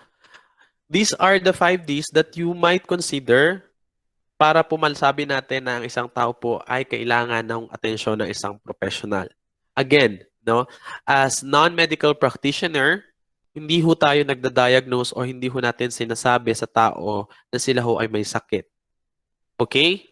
So, iwasan po natin yon. Number 1, B is distress. Kapag po ang kanilang reactions o yung mga stress reactions ay meron na pong negatibong epekto sa kanilang kalusugan or sa kanilang pangangatawan in their physical aspect, no? So palagian na nanginginig ang kanyang katawan kapag ka naririnig niya yung ganitong mga balita, no?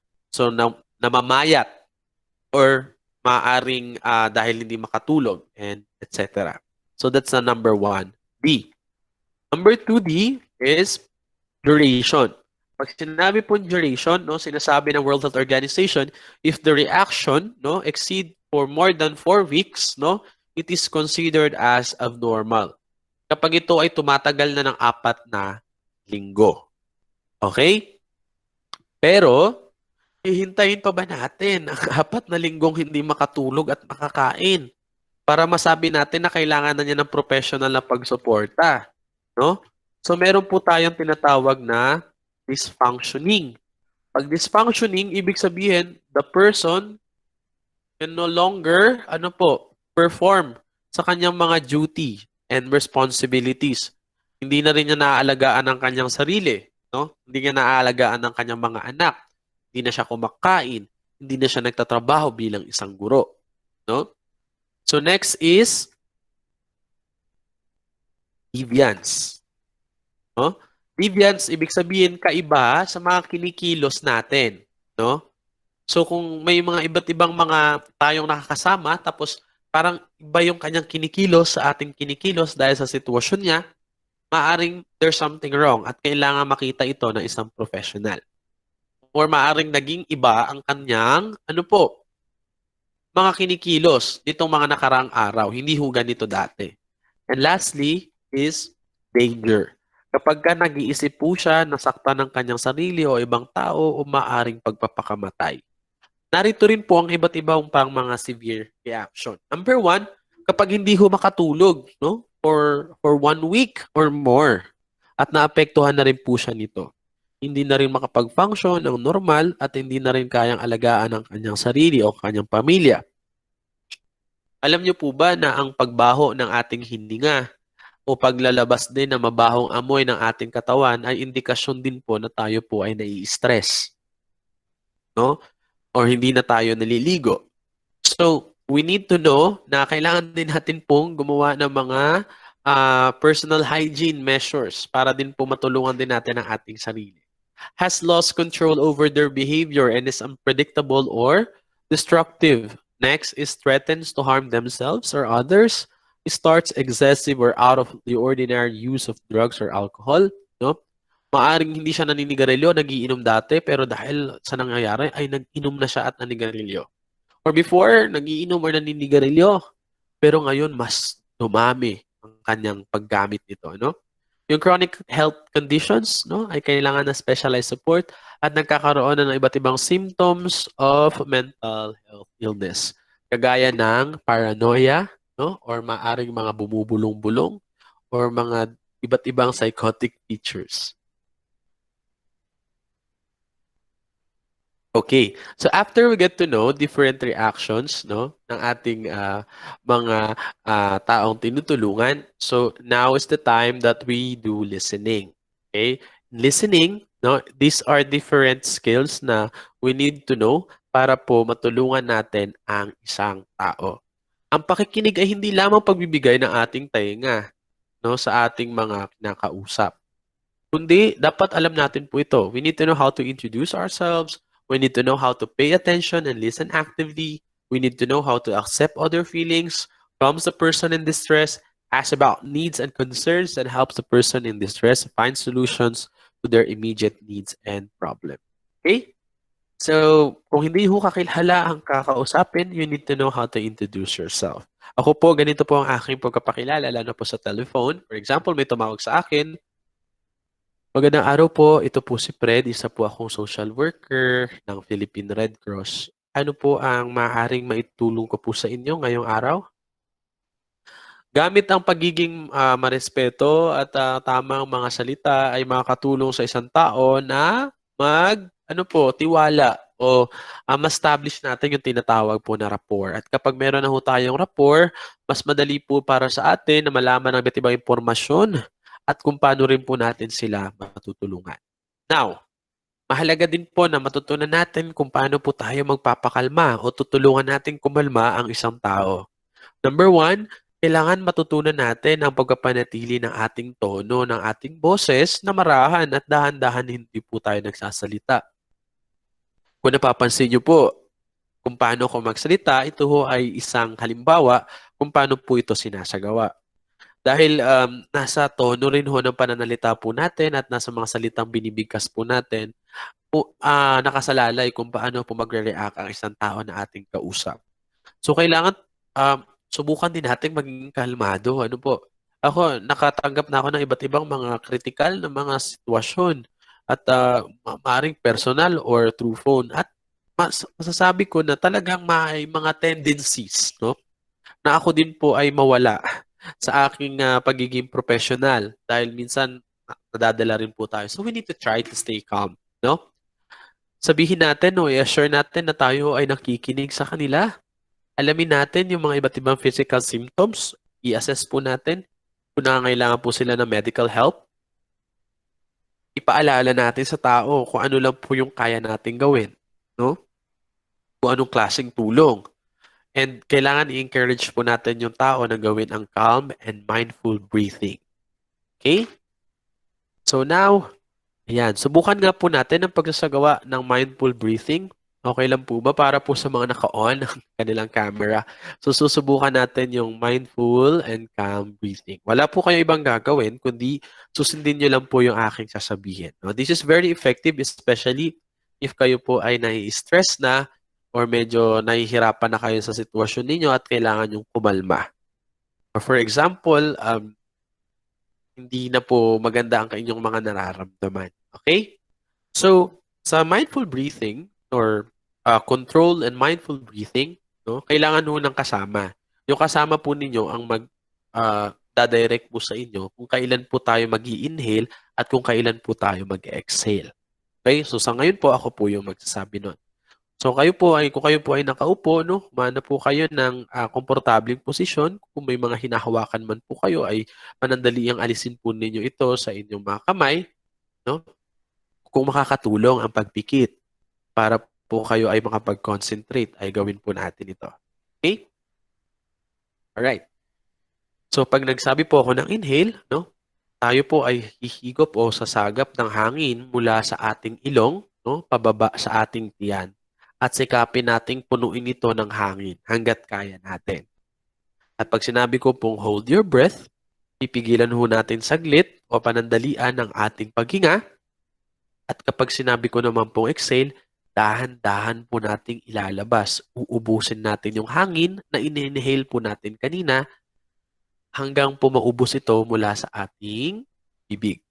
Okay? So, subukan na po natin. Sabay-sabay po tayo. Inhale. Sige lang po.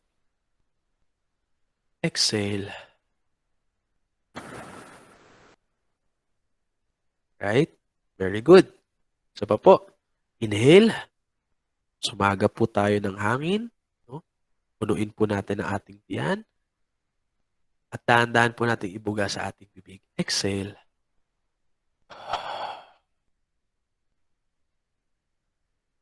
Isa pa po. Ulitin po natin.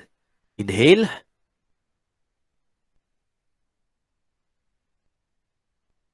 Exhale.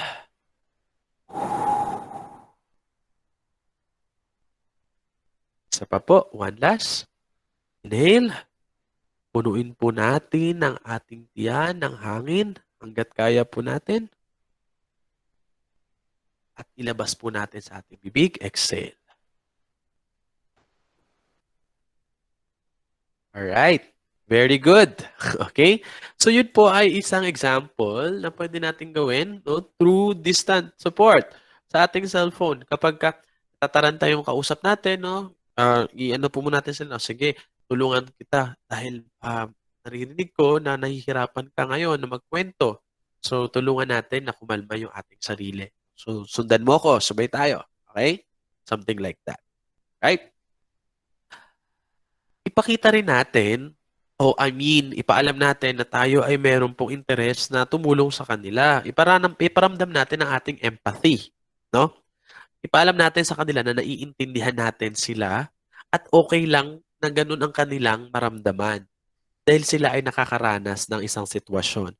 People are normally reacting in their abnormal situations. Tandaan niyo po yan. The abnormal is the situation. It's not the person. So for us to help them to feel na normal ang kanilang sitwasyon, ano po, ito po yung mga sinasabi natin. Naiintindihan ko po ang inyong mga binanggit na problema o yung mga sinabi niyo pong problema sa akin. Sa panahon po ngayon ay normal ang magalit, malungkot, ma-frustrate. Naririnig ko po ang mga sinasabi ninyo sa akin. Naiintindihan ko ho na kayo ay nag-aalala ngayon. Sa sitwasyon po natin ngayon, marami po sa atin ang nakakaranas ng nararanasan po ninyo. At ito po ay natural lamang. Siguro po, pag-usapan naman natin kung ano yung mga bagay na pwede natin gawin para masolusyonan natin ang problema. Ang pwedeng maitulong ko lamang po sa inyo ay ako po ay concerned sa inyo at nais ko rin ho kayo matulungan. At mas matutulungan po natin ang ating sitwasyon ngayon o mas matutulungan ko ho kayo kung kayo po ay maire-refer sa isang professional. No? So yun po, at nasa atin din po yun. Iba-iba ho tayo ng kultura, iba't iba ng lengguwahe, dialekto, kung saan po tayo mas magiging komportable at sa tingin natin na mararamdaman nila na tayo yung sumusuporta. In listening, we listen more than we speak. Ano po? Minsan kasi puro salita, no? Hindi natin naiiwasan po yun. Pero tandaan nyo po na it is their time to shine, no? Sila po dapat ang mag-share, sila po dapat ang magsabi ng kanilang mga problema. So we need to listen more. Okay? At sometimes, ang hindi pagsasalita ay isang uri din ng pakikinig. Laladigit ko siya ay nag-express ng kanyang mga matitinding emotions. Umiiyak, for example. Ang panandaliang pagtahimik ay isang indikasyon na tayo po ay nakikinig. After we get to know all the information, we assess it, we understand the needs and concern, we listen to the problems, we provide emotional support. Now is the time that we need to do something about the problem. Because if we will not address the problem, no, the emotions, the reactions is still there. Hindi pwede yung puro may pag-asa pa, kaya natin yan, go lang, ganyan, dito kami, susuporta sa'yo, but without helping the person to address the problem. No? So the end goal dito is to help them to address the problem. So paano po yun? Referral. No? We need to link them. For them to access information, connect with loved ones and social support, and tackle practical problems and access services. Okay? Isa po sa tinuturong problema ngayon na kung bakit ang daming natatakot ay dulot ito ng rumors and false information. No? So as we prevent the spread of the virus, we are also preventing the spread of the fake news or what we call infodemic. No? At bilang mga advocates din, no, sa ating mga information dissemination activities, we need to inform them about the right information. No? Tayo din po, no, iwasan natin ang pag-share ng mga health updates or news base or galing lamang sa isang sikat na personalidad. We need to ensure na ito ay galing sa mga reputable sources like World Health Organization, Department of Health, or any agency na meron pong professional credibility. Okay? So we need to inform people. No? Ano naman natin matutulungan ang mga nasa quarantine or nasa isolation? We need to encourage them to stay socially close, even if maintaining physical distance. No? In psychosocial support, we don't use the term social distancing. Sana kaya din po. Because even though we are physically distanced to each other, we need to stay socially connected. No po? We need to continue our daily routine dahil we need to feel that it is still normal. No, normal pa rin. Kung anong oras ka gumigising, anong oras ka kumakain, natutulog, at ginagawa mo sa araw-araw. You need to set goals and be active. No, kung ikaw ay namumuhay ng mag-isa, no? O may kasama, kailangan mag-plan ka rin ng oras para sa iyong sarili. Para mag-reflect, no? Para gawin yung mga bagay na gusto mo nang sa sarili mo lang. At of course, makipag-mingle din po sa kanila. Okay? Don't forget humor. Ano? Maganda na meron tayo mga pinagkakatuwaan, no? Pero ito po ay dapat hindi nakakabastos or hindi po nakakasama sa ibang tao. We need to maintain our hope, of course. No? Dahil ang hope, ito po yung fuel. Ito po yung gas na nagbibigay sa atin ng energy to keep moving forward. No? And then we need to use stress management techniques, which is available. There's a lot of things na mababasa natin sa internet about stress management techniques that we need to know how to accept feelings. We need to validate feelings. That's talaga nakaka-bored sa bahay. Talaga nakakairita sa bahay. No? Para naman po sa mga namatayan, no, ang pwede nating maitulong ay matulungan natin sila na i-arrange yung kanilang mga practical needs. No? We need to support them to identify other ways to safely say goodbye. Sa kulturang Pilipino, napakahalaga po ng paglalamay o ng mga tradisyon o ginagawa natin kapag mayroon pong namayapa. No? So iba-iba po yan from Luzon, Visayas, and Mindanao. Iba-iba po ang mga practices. So we need to get to know paano natin sila matutulungan. So we need to be prepared. No? Paano po yun? We need to know different safety and security measures. Dapat alam niyo po that it is important that we use proper method of interaction that is safe for you and the person in distress. You need to know how to use PPE. At kung gagamit po kayo ng online, dapat alam niyo po yung airtime ninyo, may internet po ba tayo, meron po tayong means para gawin po ito. You need to know the updated local COVID-19 response protocol. You can visit or ask your local health office to get to know what if po, doc, or what if po, ma'am, sir, kapag meron po ganitong mga tao na may mga ganitong symptoms, ano po ang protocol po natin at paano ho natin sila tutulungan. And of course, your local referral system. Ibig sabihin, kapag kami na-identify ako na naabusong bata o naabuso na kahit sino pa man, no? Or may kailangan ng social support o ng financial support, saan lalapit? Sino ang kailangan kausapin? Tandaan niyo po na iba't ibang grupo ay iba't ibang pangangailangan. Ang bata, matanda, may mga health conditions as well. And you need to have psychoeducation materials ready to share. And Those are available din po sa online. How to have healthy coping strategies, sleeping hygiene, and other things. Do not forget to take care of yourself. No? In this pandemic, the most important person is you. You need to emphasize self-care sa sarili po ninyo. Because without you, you cannot help other people. Okay? So paano po yun? You need to focus on simple and routine tasks. Siguraduhin na meron po kayong peer support. You need to talk to friends or colleagues about how you are feeling. I know naman, no? Mahilig tayo sa ganyan. That's why we have group chats. No? So doon natin nilalabas lahat ng ating mga angst, problema, and etc. And it's okay, it's normal. Make sure na ito po ay malinaw sa lahat na it should be confidential at sa inyo lang po. You need to try to socialize in new ways, no? Lalo na ngayon, bawal lumabas, no? May ibang way pa, mga online platforms that we can use. Huwag nyo rin kalimutan mag-exercise. This time, this pandemic, no, ginawang opportunity po ito ng iba to focus on their physical aspect. Nag-exercise sila, no, nag-skincare, etc. Matulog, magpahinga, no, kumain, uminom ng mga healthy pagkain at inumin as well.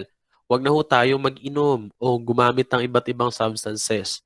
At huwag niyo pong kalimutan yung mga bagay o gumawa ng mga bagay na nag-e-enjoy po kayo. No?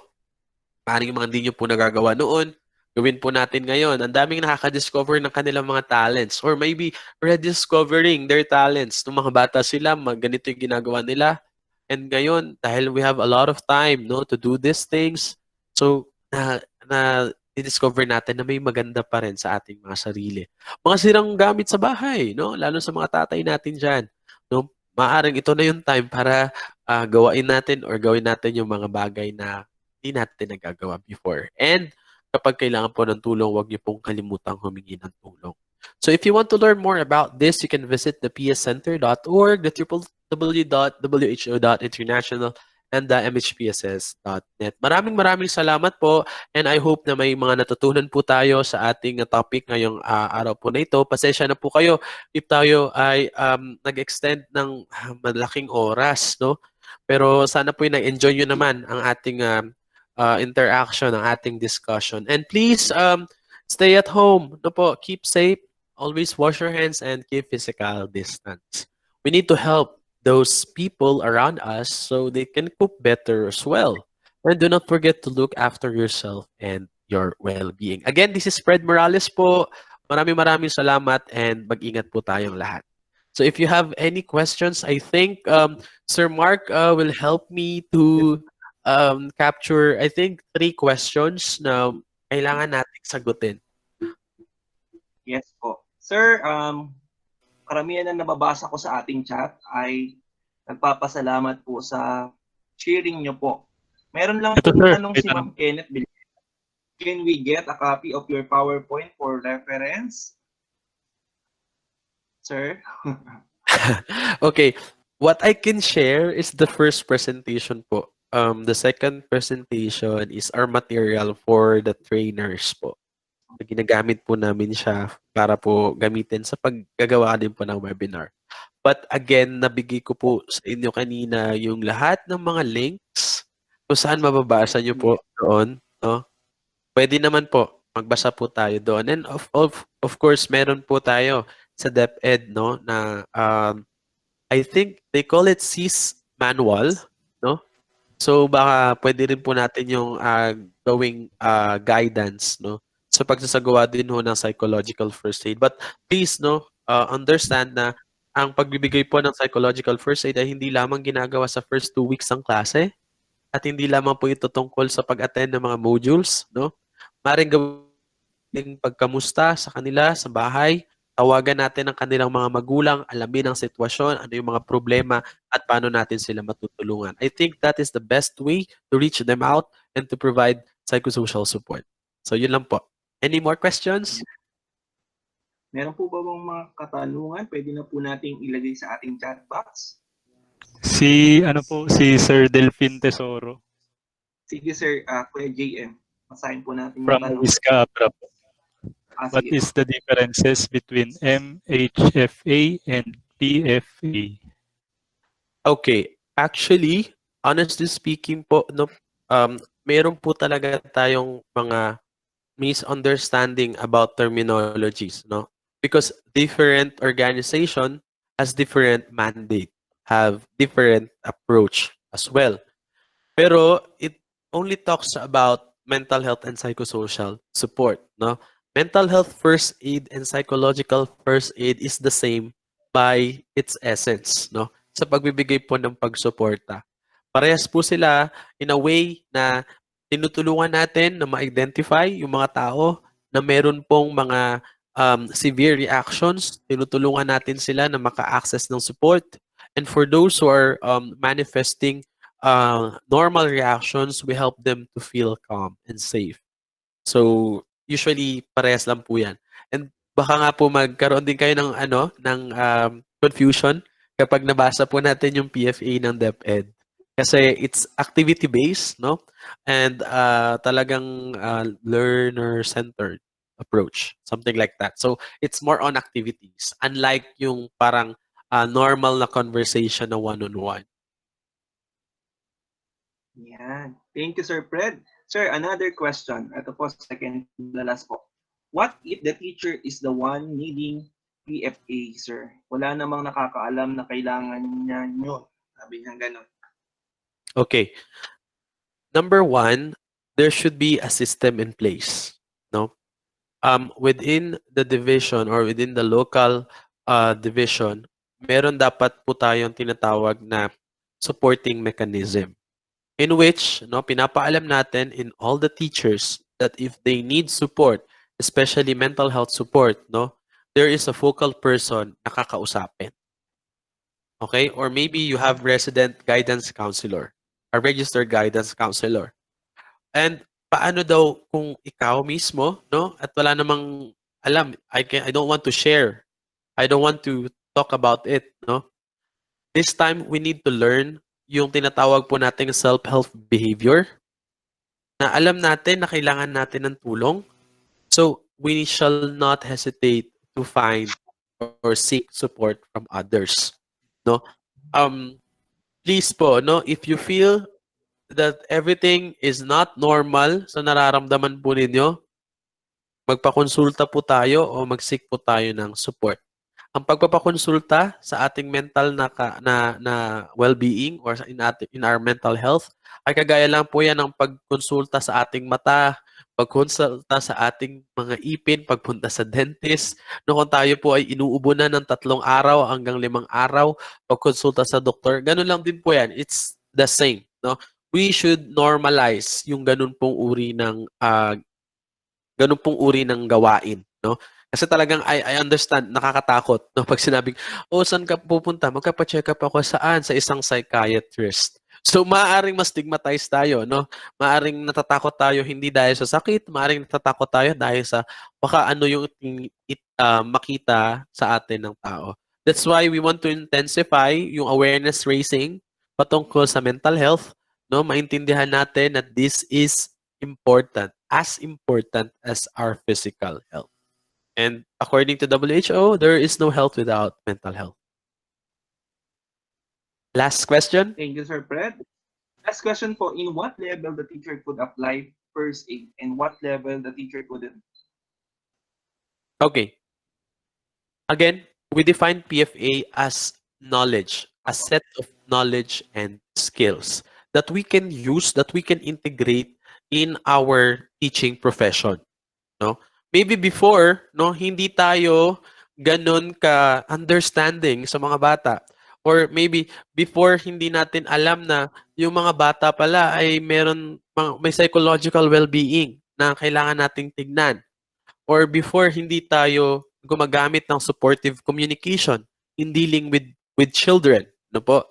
So we can integrate yung mga skills and knowledge na yon sa ating pagtuturo. But if we're talking about PFA as an intervention, ginagamit po natin yan once na makita natin ang isang tao na meron pong problema. And kapag malaman po natin kung ano yung problema, tinulungan natin sila, paano pumadil yung problem na yon, makahanap ng pagsuporta, and that's it. But if we understand na ito ay hindi na normal for us, or based dun sa 5 Ds, talagang check siya almost, kailangan na nating ipasa po ito sa isang professional para po ma-manage po siya properly. Yan. With that, thank you so much, Sir Pred, sa iyong mga kasagutan sa ating mga participants. And now, thank you for sharing your knowledge and expertise on mental health and psychosocial support. And now to award the certificate of recognition to our guest speaker, may I call in Ma'am Mabet to read the content of our certificate. Ma'am Mabet.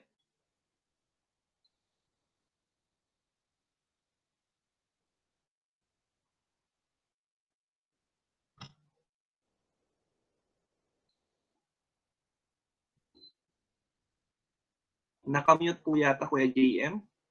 Ma'am Mabet.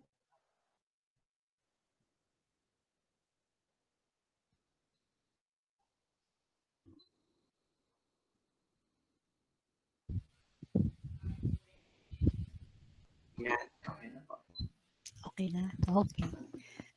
Yes po. Yes, so let me read the content of this certificate. Organization for Industrial, Spiritual, and Cultural Advancement International, OISCA Philippines Children's Forest Program, presents this certificate of recognition to Prednison S. Morales in recognition for his undoubted support and precious time rendered as resource person in the 2020 OISCA Children's Forest Program COVID-19 National Webinar Series. Unstressing communities amidst pandemics, options for health and environment for the day 2, episode 2, mental health and psychosocial support on September 2, 2020. Issued on September 2, 2020 at Quezon City, Metro Manila, Philippines, signed by the President of OISCA Philippines, Mr. Jetsi Rojas, and the Secretary General of OISCA International, Mr. Fumio Kitsuki. Congratulations, sir, and maraming salamat po sa kinontribute mo sa araw na ito, na sigurado po na buong community, na hindi lang po ang OISCA, ang community po ng DepEd, lahat po ng partners and supporters of OISCA, ay marami po ang natutunan sa iyo pong iniambag sa araw na ito. Muli ang aming pong pasasalamat sa pangalan po ng OISCA. Maraming salamat po, congratulations, at ingat po tayo. Maraming salamat Sir po. Pred. Thank you very much po for the certificate of recognition. And ang Philippine Red Cross po ay always ready, no, na sumuport kung ano man po yung mga magagandang initiatives po natin, especially po pag may kinalaman po sa mental health and psychosocial support and other things po, no. Mag-message lang po kayo if you need support coming from us, and tingnan po natin kung paano po tayo makatulong. Again, thank you po. Hindi na po ako magtatagal kasi mag-start na rin po yung kasunod po na session. Meron din po akong webinar for our DSWD. So maraming salamat po. Mag-ingat po tayong lahat at mabuhay po ang OISCA. Thank you very much. Salamat, Sir Pred. Thank you, sir. Salamat. Salamat po. Yan. So, Ma'am Mabet, for the announcement and reminders, pakinggan po natin ang OISCA Director.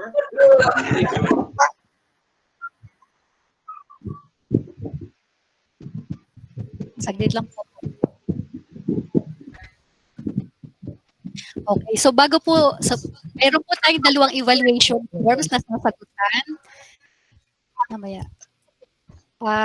Galing po sa Red Cross at saka po sa OISCA. So bago ko po ibigay sa inyo ang link, akin pong pinababatid sa lahat na meron na po tayong official YouTube channel, OISCA Philippines Manila Office. So kindly subscribe to our YouTube channel for other updates. So nandiyan po sa ating screen, pakipicturean po. At sana po yung pong hindi pa nagso-subscribe ay mag-subscribe na. Kuya Joe, subscribe na. At ang iba pa. So nakasulat po dito,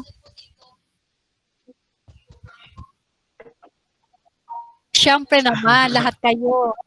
Nandun na kayo sa una nating video, yung ating Umagang Kay Ganda with the posters.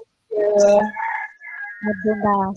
So, pakiano na ninyo, paki-subscribe. Ako naman. Okay.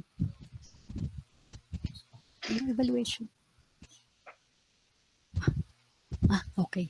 So sa atin po evaluation form, andito na rin po sa screen, naka-flash na.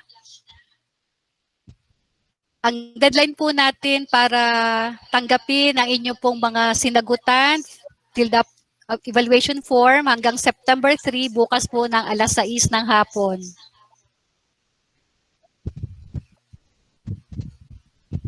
Asan yung saan? So, Sir Mark, parang hindi po ata naibigay yung link sa Red Cross. Yung pong sasagutan na evaluation form nila. Yun, senior na po ni Ma'am Julie, Ma'am. Ma'am Mabet, yung kay Sir Pred po, National from Philippine Red Cross po, i-share niya daw po mamaya yung link. Siguro po, ipa-flash na lang po natin, ay i-send na lang po natin sa mga GC po ng ating mga coordinators para ma-share po sa ating mga participants po. Okay, sige po. So, muli ang aming pong pasasalamat sa ating episode 2, day 2, Kuya Joe, sa ating pong lahat po na nandito at nakiisa sa ating gawain sa araw na ito. So, salamat po. Thank you. Domo arigato gozaimashita. We hope to see you again bukas po. At mas marami pa po tayo. Maraming salamat po.